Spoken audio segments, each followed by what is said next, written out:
Avatar: The Last Airbender is probably one of the best shows of all time.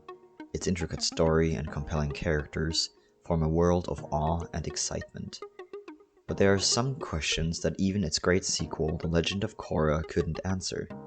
Today, I'll get to the bottom of the question, is Lavabending an Earth or Fire Nation ability? The two Avatar shows never fully gave us an explanation on Lavabending. The first time we saw that ability was in Book 2, Episode 1, The Avatar State, performed by Avatar Zito, who preceded Avatar Young Chen. In said episode, we briefly see him bend lava out of erupting volcanoes. Avatar Roku was also seen to bend lava.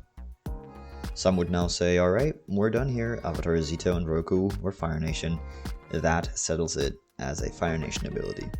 But it's not that simple. In episode 5 of the same season, called Avatar Day, we see Avatar Kyoshi, who was Earth Nation, bending lava in order to split Kyoshi Island from the mainland. Does that mean it's exclusive to the Avatar, as nobody else in The Last Airbender can bend lava besides the Avatar? It would seem like it, especially when taking Avatar Extras Book 2 Earth into account.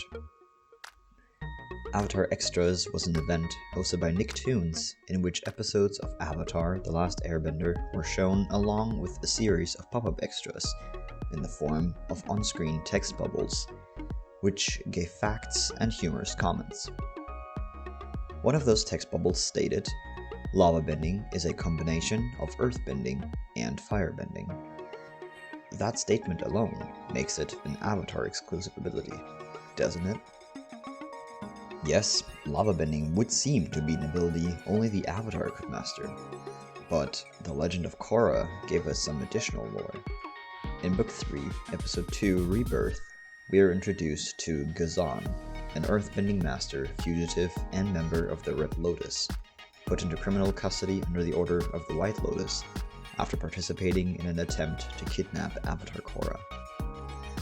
In the same season, Episode 12, Enter the Void, we see Bolin, one of the main characters and part of the new Team Avatar, bend lava for the first time. He, as well as Ghazan, is Earth Nation. However, one of his parents and brother were Fire Nation. In the comic Toph Beifong's Metal Bending Academy, which is considered canon, a boy named Sun is introduced. He, as well, is Earth Nation and a lavabender. The first time Toph senses him using that ability, she says, "What is that? It's earthbending, but not." Later in the comic, Sun uses his lavabending abilities in a fight, and his opponent is struck with fear, saying, "What is this? You're not a firebender." To which Toph calls the ability lavabending, the first time we, timeline-wise, hear that term. In the end of the comic, Toph offers to help Sun learn and refine his skills at her academy. To recap so far, the only people we see bending lava are the Avatar and people from the Earth Kingdom.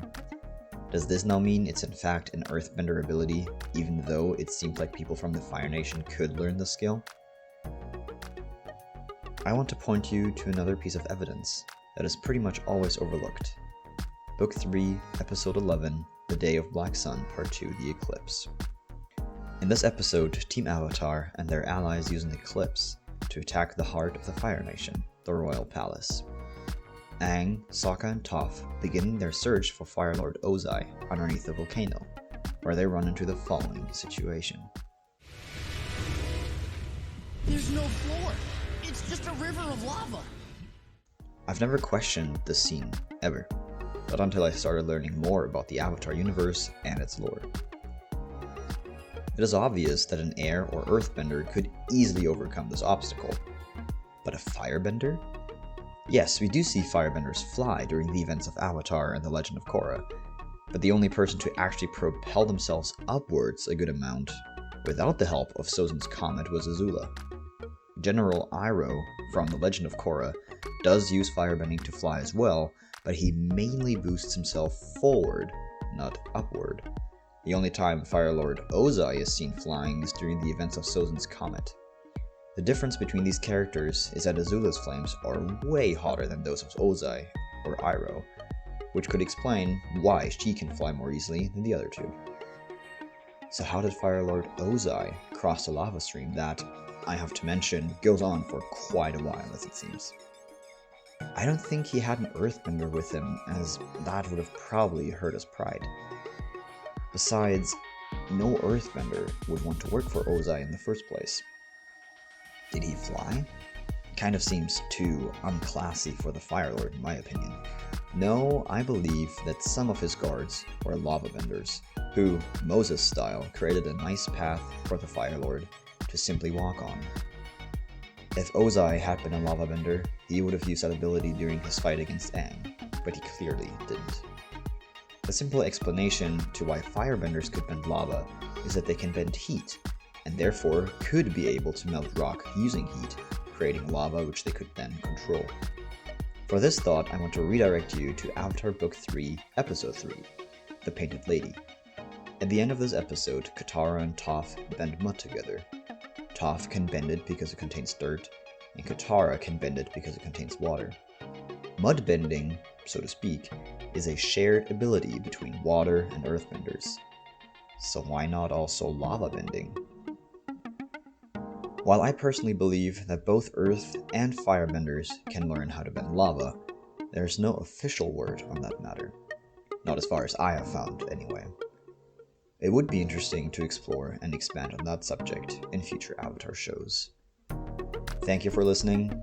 Like and subscribe so that your partner doesn't turn into the moon. That's rough, buddy.